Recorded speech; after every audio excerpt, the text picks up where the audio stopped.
Hello everyone, welcome to my YouTube channel. আজকে আমরা আলোচনা করব ক্লাস 8-এর লেসন 9 ম্যারি ল্যাম্বের লেখা সামার ফ্রেন্ডস কবিতাটির থেকে সমস্ত অ্যাক্টিভিটিগুলো। এটা আমার এই কবিতার সেকেন্ড ভিডিও। এর আগের ভিডিওতে আমরা বেঙ্গলি মিনিং আলোচনা করেছি। তোমরা যারা সেই ভিডিওটি দেখো, আমি এই ভিডিওর নিচে ডেসক্রিপশন বক্সে লিংক দিয়ে দেবো, তোমরা তাতে গিয়ে দেখতে পারো বা আমার চ্যানেলটা ভিজিট করতে পারো। এছাড়া আমি ক্লাস 8-এর প্লেলিস্ট ডেসক্রিপশন বক্সে আপলোড করে দেবো, তোমরা ভিজিট করতে। আজকে যারা আমার এই চ্যানেলে প্রথম এসছো তারা চ্যানেলটিকে সাবস্ক্রাইব করবে এবং আগের থেকে যারা করে রেখেছো তাদের সকলকে অসংখ্য ধন্যবাদ। Let's do activity 1। কি বলেছে দেখো, টিক দ্য কারেক্ট অল্টারনেটিভস। সঠিক বিকল্পটিতে টিক চিহ্ন দাও। Number 1, the swallow comes to the poet in. সোয়ালোটি কবির কাছে আসে কোন সময় আসে? অপশন বি কি? সামার, গ্রীষ্মকালে। দেখো আমি সবগুলো এখানে টিক দিয়ে রেখেছি। Number 2, many young friends follow the behaviour of the. অনেক যুবক বন্ধুরা অনুসরণ করে আচরণ। কার আচরণ এখানে অনুসরণ করে বলা হয়েছে? অপশন নাম্বার সি, দেখো সোয়ালো। যেমন কি সোয়ালো আসে এবং চলে যায়। Number 3, the sparrow accompanies the poet in times of. চড়ুই পাখি কবিকে সঙ্গ দেয়। কখন সঙ্গ দেয়? স্নো অ্যান্ড ফ্রোস্ট, যখন কি থাকে? দুঃসময়। স্নো অ্যান্ড ফ্রোস্ট বলতে বোঝায় বরফ এবং কুয়াশায় আচ্ছন্ন সময়। Number 4, the poet wants a friend who will be like. কবি চায় একজন বন্ধু যে হবে মতো। কার মতো? স্প্যারো, চড়ুই পাখির মতো, যে কি করবে? কবির সঙ্গে সবসময় থাকবে। Next activity 2, complete the following sentences with information from the text. পাঠ্যাংশ থেকে তথ্য নিয়ে নিচের বাক্যগুলো সম্পূর্ণ করো। নাম্বার 1 কি বলা হয়েছে? The swallow charts for weeks together when the weather. Swallow কিচিরমিচির করে সপ্তাহের পর সপ্তাহ জুড়ে যখন আবহাওয়া থাকে কেমন? Is fine and warm, W A R M warm, যখন কি থাকে? আবহাওয়া উষ্ণ এবং মনোরম থাকে তখন। Next number B, in a cold day the swallow. ঠান্ডার দিনে সোয়ালো কি করবে? উইল ফ্লাই অ্যাওয়ে, উড়ে চলে যাবে দূরে। Number C, even when old friends are separated their hearts. পুরনো বন্ধুরা যখন আলাদা হয় তাদের হৃদয় কি হয়? উইল নেভার বি ন্যারো, কখনো কি হয় না? সংকীর্ণ হয় না। Narrow, NARROW, narrow. Next number D, the poet wishes for a bird that will. Wish মানে ইচ্ছে প্রকাশ করা। কবি ইচ্ছে প্রকাশ করে একটা পাখির জন্য যে পাখিটা কি করবে? Singh in frost and love in সরো, যে কিনা গান গাইবে খারাপ সময় বা বরফে আচ্ছাদিত সময়, শীতের ঠান্ডার সময় এবং ভালোবাসবে দুঃখের সময়। নেক্সট তারপর দেখো অ্যাক্টিভিটি 3 কি বলেছে? Answer the following question. নিচের প্রশ্নটির উত্তর দাও। Why do you think the swallow leaves the poet during the winter season. তোমার কি মনে হয় কেন সোয়ালো পাখিটি শীতকালে কবিকে ছেড়ে চলে যায়? তাহলে চলো উত্তরটা আমরা দেখে নিই। অ্যাক্টিভিটি 3, তাহলে উত্তর কি হবে? আই থিঙ্ক, আমার মনে হয়, the swallow leaves the poet, swallow কবিকে ছেড়ে চলে যায় ডিউরিং দ্য উইন্টার সিজন, শীতের সময়, বিকজ, কারণ, বা শীতকালে, কারণ swallow is a summer bird, swallow হলো একটি গ্রীষ্মকালীন পাখি, and it can not tolerate the beating cold of winter season, এবং এটা সহ্য করতে পারে না প্রচণ্ড শীতের আবহাওয়া, যেই আবহাওয়াটা অত্যন্ত শীতল, রুক্ষ এবং তুষারাবৃত। Next activity 4, fill in the following chart with the information from the text. পাঠ্যাংশ থেকে তথ্য নিয়ে নিচের তালিকাটি পূরণ করো। তাহলে কি বলেছে? হু, কে, ডাজ হোয়াট, কি করেছে, এবং হোয়েন, তারপরে কি আছে? কখন করেছিল। চলো এটা তোমাদের আমি খাতায় করে দেখাচ্ছি। দেখো সেম টু সেম এখানে লেখা আছে হু, ডাজ হোয়াট, হোয়েন। দেখো বইতে যেটা লেখা ছিল সেটা আমি কালো কালি দিয়ে লেখার চেষ্টা করেছি, কালো কালি দিয়ে লিখেছি, আর যেটা উত্তর হবে সেটা নীল কালি দিয়ে লিখেছি। একবার তোমরা দেখে নাও এবং মিলিয়ে নেবে। বলেছে হু, এখানে দেখো প্রথমে লেখা ছিল ডাজ হোয়াট, চার্পিং নোটস, কিচিরমিচির শব্দ করে। তাহলে হু কে করে? উত্তর হবে সোয়ালো। হোয়েন কখন করে? In summer when the weather is fine and worm, গ্রীষ্মকালে যখন আবহাওয়া থাকে উষ্ণ এবং মনোরম। নাম্বার 2, কালো কালি দিয়ে লেখা আছে দেখো, the Sparrow. Sparrow does what, কি করে? উইল ক্লিং ক্লোজ টু ম্যান, মানুষের কাছাকাছি থাকে কখন? In ড্রিয়ারি days of snow and frost, বলছে বিষণ্ণ দিনে, বিষণ্ণতার দিনে। নেক্সট কালো কালি দিয়ে তারপরে দেখো লেখা আছে ওল্ড ফ্রেন্ডস, পুরনো বন্ধুরা। ডাজ হোয়াট, কি করে? Will never narrow their hearts, কখনো তাদের হৃদয়কে সংকীর্ণ করে না। কখন? ইভেন আফটার দেয়ার সেপারেশন, যখন তারা আলাদা হয়ে যায়। দেখো নাম্বার 4, কি বলা আছে? A true friends of the poet, কবির একজন সত্যিকারের বন্ধু। এবার হোয়েনটাও দেয়া আছে বইতে, দ্য পোয়েট মিস চান্স, কবির দুঃখের সময়। কবি সত্যিকারের বন্ধু কখন? কবির দুঃখের সময়। কি করে?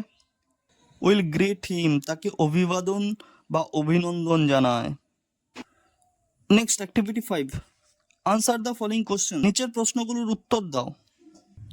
Number A, what does the swallow do in summer, গ্রীষ্মকালে সোয়ালো পাখি কি করে? তাহলে চলো উত্তরটা আমরা দেখে নিই। তাহলে উত্তর হবে কি? ইন সামার, গ্রীষ্মকালে দ্য সোয়ালো পাখিটি chirps his notes for weeks together, সপ্তাহের পর সপ্তাহ ধরে কি করে? কিচিরমিচির শব্দ করে। Next number B, how is the behaviour of a gay young friend similar to that of the swallow, কিভাবে একজন তরুণ সুখী বন্ধু ও একটি সোয়ালো পাখির আচরণের মধ্যে সাদৃশ্য পাওয়া যায়? কিভাবে পাওয়া যায় সেটা আমরা একবার দেখে নিই। দেখো নাম্বার বি কি বলা আছে, লাইক দ্য সোয়ালো পাখির মতো আ গে ইয়ং ফ্রেন্ডস, একজন তরুণ সুখী বন্ধু, অলসো লিভস আস, আমাদেরকে ছেড়ে চলে যায়, in the time of our miss chance, যখন আমাদের খারাপ সময় বা দুঃখের সময় আসে তখন আমাদেরকে ছেড়ে চলে যায়। Next number C, what type of a friend does the poet want, কবি কেমন বন্ধু চান? তাহলে উত্তরটা আমরা দেখে নিই, কবি কেমন বন্ধু চান। এখানে দেখো উত্তরটা কি বলেছে, দ্য পোয়েট ওয়ান্টস, কবি চান, এ ফ্রেন্ড, একজন বন্ধু, লাইক মতো দ্য স্প্যারো, চড়ুই পাখির মতো, হু নেভার লিভস হিম, যে কখনো তাকে ছেড়ে যাবে না, ইভেন ইন হিজ মিসফরচুন, এমনকি যখন তার কি থাকবে? দুঃখের সময় আসবে বা দুঃসময় আসবে তখন তাকে ছেড়ে চলে যাবে না। Next, whom does the poet like, কবি কাকে পছন্দ করে? The swallow or the sparrow, সোয়ালোকে না চড়াই পাখিকে? Give reasons for your answer, তোমার উত্তরের সপক্ষে যুক্তি দাও। তাহলে আমরা উত্তরটা এবার দেখে নিই। Answer, the poet likes the Sparrow, কবি চড়ুই পাখিকেই পছন্দ করবেন, বিকজ, কারণ, আনলাইক দ্য সোয়ালোর পরিবর্তে বা সোয়ালোর বিপরীতে দ্য স্প্যারো, চড়ুই পাখি, নেভার লিভস দ্য পোয়েট, কখনো কবিকে ছেড়ে যাবেন না, ইন হিজ মিসফরচুন, তার দুর্ভাগ্যের সময়, ইভেন, এমনকি, in the cold wintry weather, এমনকি শীতের রুক্ষ হিমেল দিনগুলোতেও। অ্যাক্টিভিটি 6 এ দেখো কি বলেছে, রিড দ্য ফলোয়িং সেন্টেন্সেস, নিচের বাক্যগুলি পড়ো, identify noun clauses, adjective clauses and adverb clauses and fill in the chart given below. Noun clause, adjective clause এবং অ্যাডভার্ব ক্লজ শনাক্ত করে নিচের তালিকাটি পূরণ করো।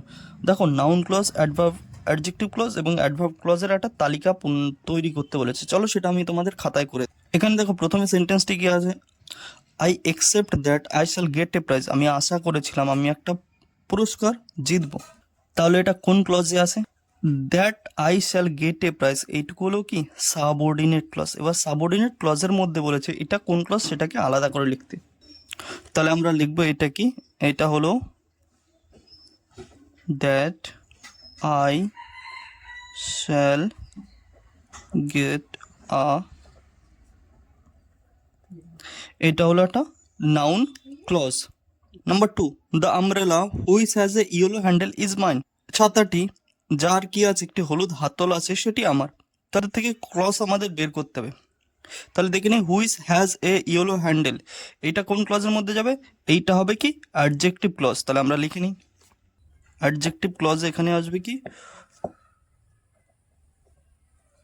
Which has a yellow handle,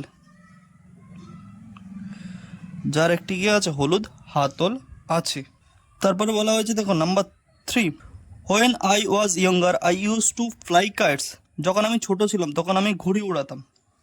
এখানে দেখো when I was A younger, এটা হলো অ্যাডভার্ব ক্লজ, তাহলে আমরা সেটা লিখে ফেলি। তাহলে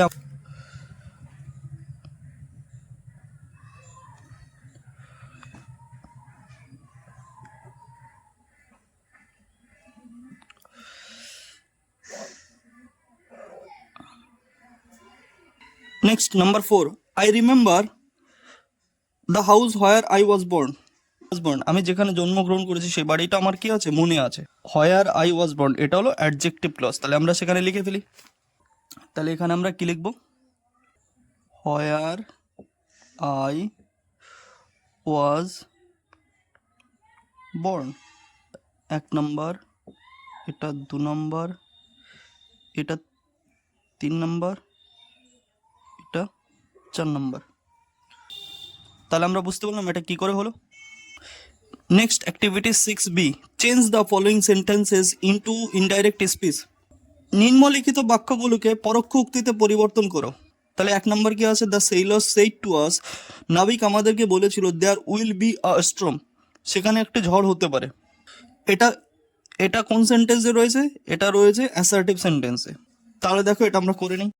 তাহলে নাম্বার 1, যেহেতু there will be a storm এটা অ্যাসার্টিভ সেন্টেন্সে আছে, তাহলে আমরা কি লিখব, সেইড টু এর পরিবর্তে আমরা টোল্ড লিখব। তাহলে চলো শুরু করা। তাহলে দেখো কি বসছে, দ্য সেইলর, এটা হলো কি subject, the sailor, said two এর পরিবর্তে আমরা লিখব টোল্ড। আস অবজেক্ট, তাহলে আমরা আসটাই লিখে দেব। তারপরে কমা ইনভার্টেড কমা তোলার জন্য একটা দ্যাট লিখব, এবং দেয়ারের উইল আছে, তার পরিবর্তে উড বি আ, হয়ে গেল। নেক্সট নাম্বার 2 দেখো, the teacher said to the student, শিক্ষক ছাত্রটিকে বলল did you come to school yesterday, তুমি কি গতকাল বিদ্যালয়ে এসেছিলে। তাহলে এটা কি করেছে, প্রশ্ন করা হয়েছে, যেহেতু কোশ্চেন মার্ক, তাহলে এটা কোন সেন্টেন্স, ইন্টারোগেটিভ সেন্টেন্স। চলো এবার এটা দেখে নিই কি করে হয়। তাহলে আমরা চলো দেখে নিই কি করে হয়।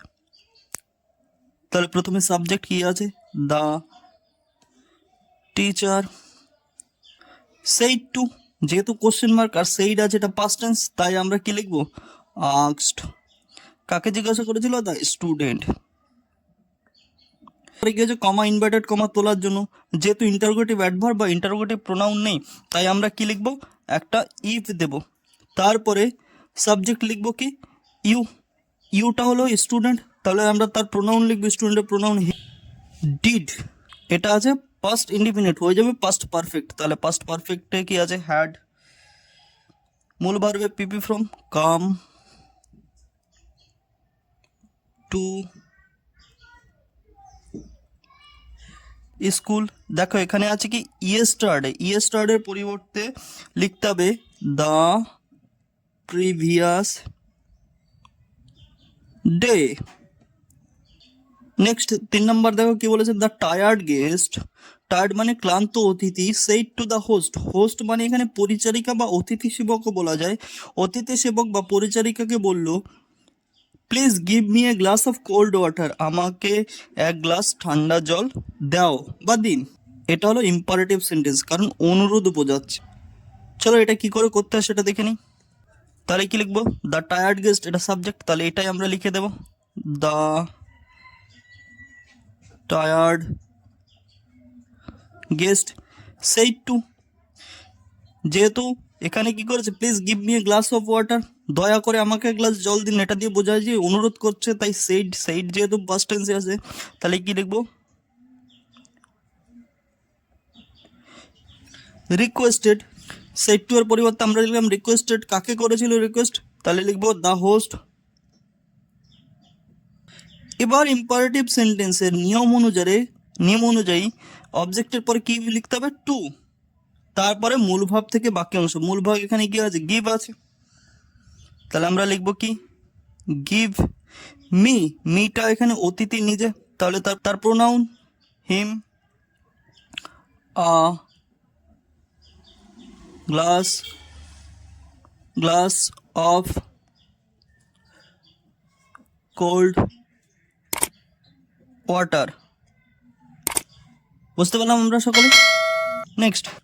নেক্সট দেখো নাম্বার 4 কি বলেছে, রিতা সেড, রিতা বললো হাউ হ্যাপি আই এম, আমি কতটা খুশি বা কতটা খুশি আমি হই। তাহলে এটা কি আছে, এক্সক্লামেশন মার্কস, এটা হলো কি এক্সক্লামেটরি সেন্টেন্স। তাহলে এটা পরিবর্তে আমরা কি করে করব দেখো, রিতা সেইডের পরিবর্তে আমরা লিখব এক্সক্লেমড, কমা ইনভার্টেড কমা তোলার জন্য দ্যাট। এবার আসবে কি সাবজেক্ট আই, মানে রিতা নিজে, তাহলে তার প্রোনাউন সি। অ্যাম হ্যাপি, অ্যাম এর পরিবর্তে হয়ে যাবে ওয়াজ, যেহেতু অ্যাম আছে এটা পাস্ট টেন্সে চলে যাবে। প্রেজেন্ট টেন্স হলে ন্যারেশন পরিবর্তন করার সময় সেটা পাস্ট টেন্স হয়ে যায়। কেমন খুশি, ভেরি হ্যাপি, ফুল স্টপ।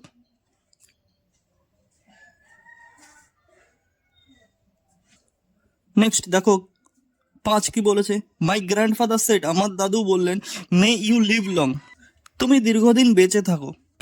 তাহলে এটা কি করব, এটা তার মনের ইচ্ছে প্রকাশ হচ্ছে, তাহলে অপটেটিভ সেন্টেন্স। তাহলে লিখি মাই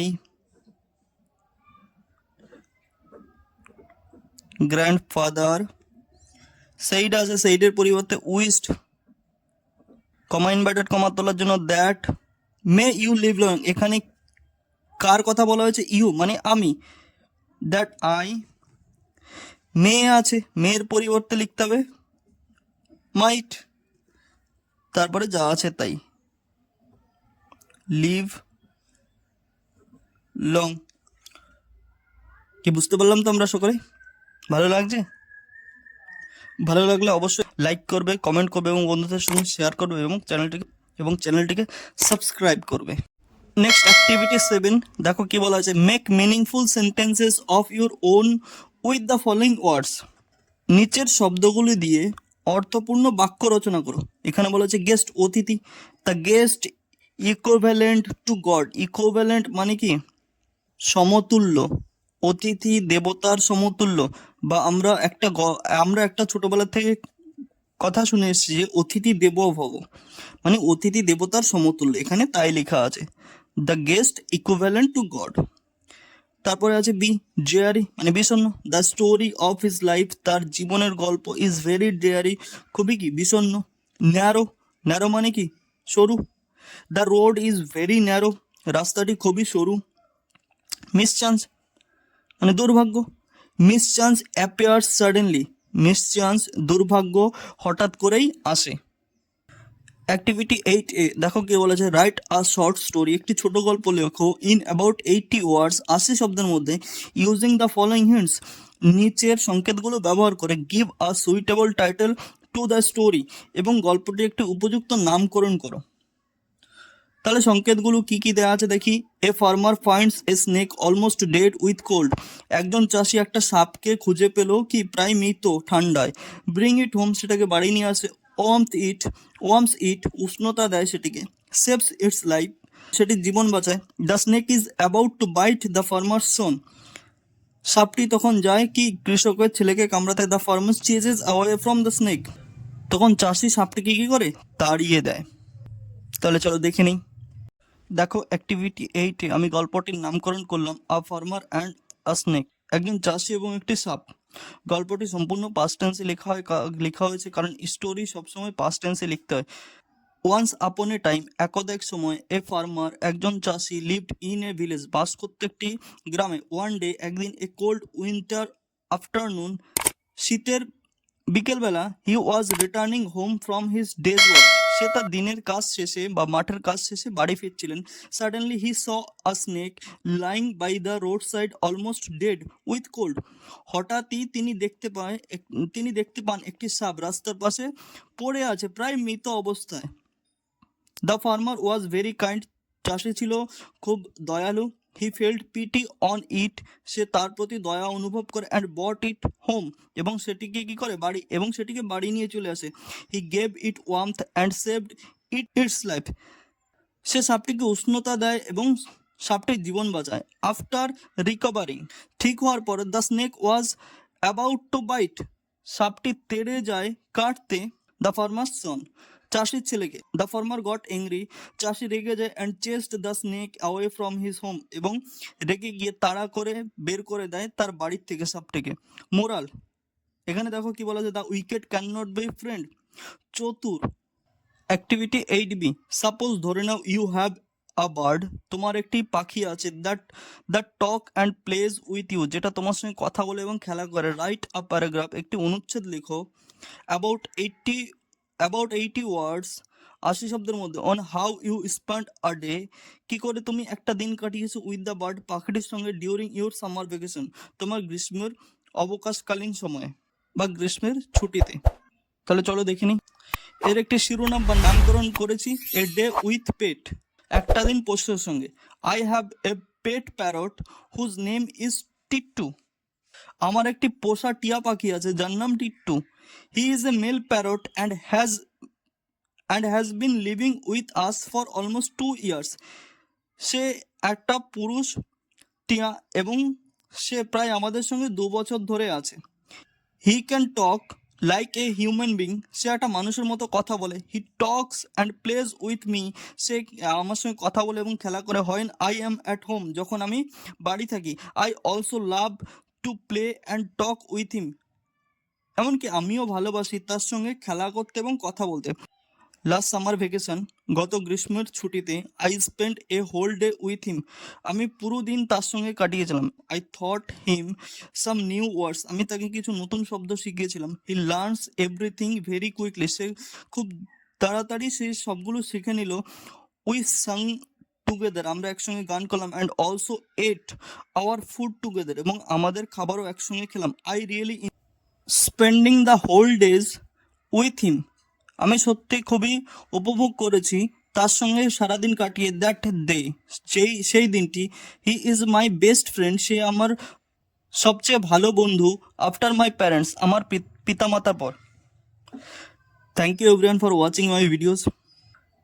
ভিডিওটি ভালো লাগলে অবশ্যই লাইক করবে, কমেন্ট করবে, বন্ধুদের সঙ্গে শেয়ার করবে, এবং পরবর্তী ভিডিওর পেতে চ্যানেলটিকে সাবস্ক্রাইব করবে এবং বেল আইকন অন করে রাখবে।